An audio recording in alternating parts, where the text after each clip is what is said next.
like to start by first asking, perhaps you can share with our audience watching this. So what do you do as an entrepreneur, the name of your business, and how long have you been doing it?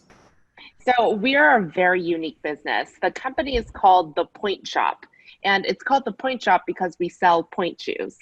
And it's a unique business because we're incredibly niche. We're so niche, in fact, that we're the only ones in the United States that just sell pointe shoes. So pointe shoes, I'm actually going to grab a pointe shoe for you so you can kind of see what it is.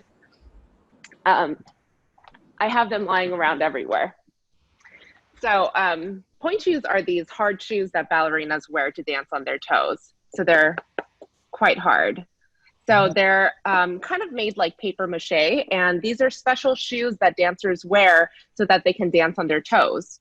And this is not just for ballet dancers, but these are specifically for dancers that are very advanced. So you won't see like a child in these. You would see dancers who are at least 12 or 13 years old and experienced enough to be able to go on pointe. So it's a very small market.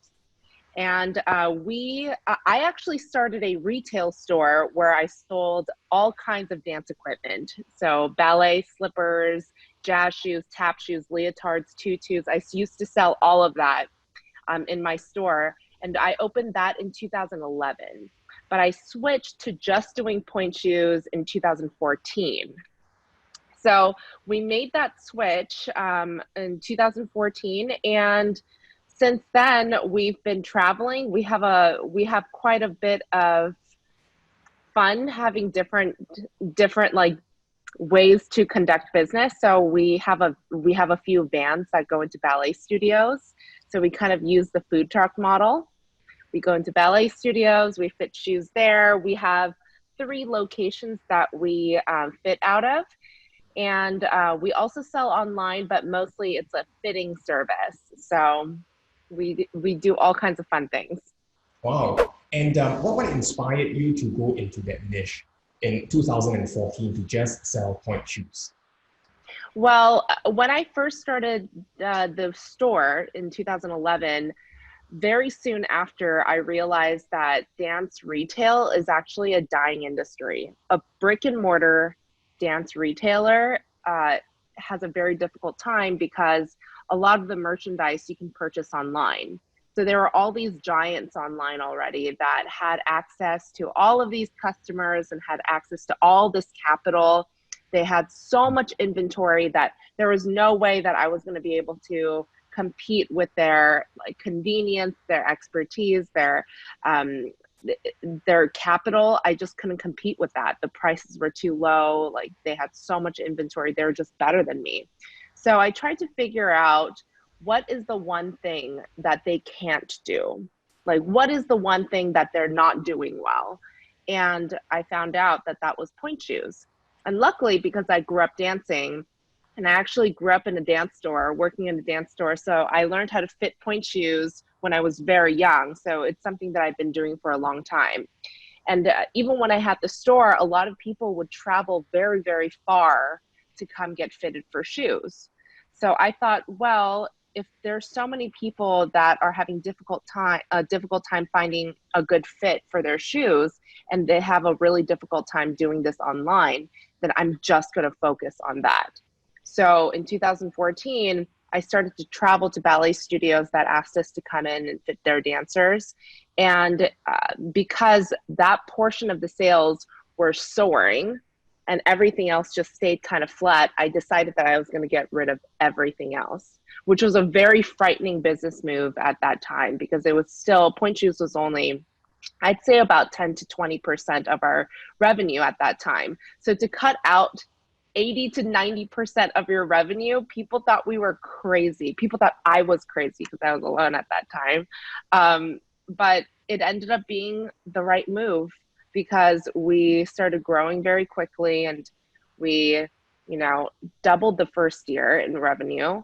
And then the second year, third year, we were up, I think, like 30 to 40% in sales every year. So that's very good for retail and for a very small team. So we continued to grow, and we just decided to focus on the one thing that we did well.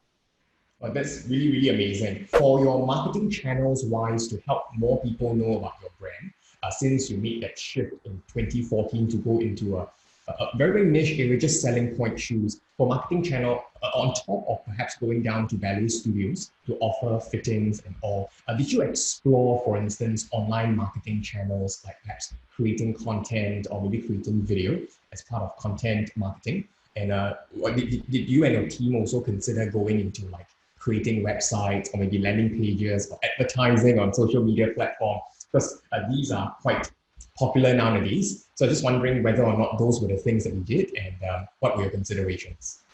So when I started the Pointe Shop, I had no money for marketing at all. So I wouldn't have survived at all if social media wasn't in existence. So if I started the Pointe Shop 20, 30 years ago, before social media existed, we wouldn't have a business, because we used solely social media to spread the word. We started out with Facebook, and then after that we got really into Instagram, and just recently, over the past few years, we started a YouTube channel as well. But here's the most amazing part about this, Darren. We get paid to do marketing. Because the traditional way of marketing before was where you pay to get your name out to your audience. You pay newspapers and TV channels and radio shows to talk about your company, right? But people are so sick of listening to advertisements now. That doesn't work anymore.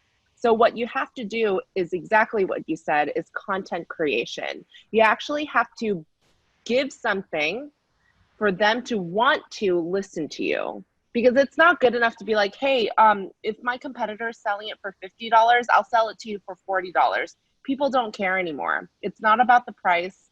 It's about how much trust you can gain, how much rapport you have with your audience, and what value you are giving them. You have to give value, and that is how you market.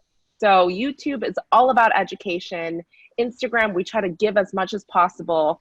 All of the information, we're just giving it out for free. And because we've given so much to them, by the time they need pointe shoes, they feel like they've gotten so much out of us that they owe us to purchase from us. So it's that's reciprocity. That's the new form of marketing. And we get paid to do that because YouTube pays you for your viewers. So now we're making, we don't make a whole lot of money on YouTube, but still, I think it's amazing that we can actually get paid to spread our name. I think that's really amazing and very strategic for you to also go into the online social media platforms and to give value up front. Because many a times, while in the older marketing model where individuals are just going out there trying to sell first, they're basically targeting a very small percentage of individuals who perhaps they are ready to buy. And even within that very small percentage, they're still competing with other competitors to just get a slice of that pie.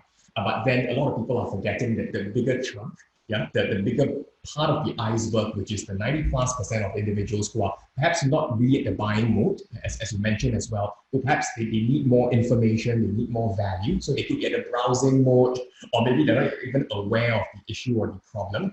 And then when you give them value, you start building the trust. So this trust process is something that is quite important to build. It takes some time as well for us to give content, and over time, people then start seeing and associating you with, if I need pointe shoes, I'll go over to the Pointe Shop, I'll go over to Josephine.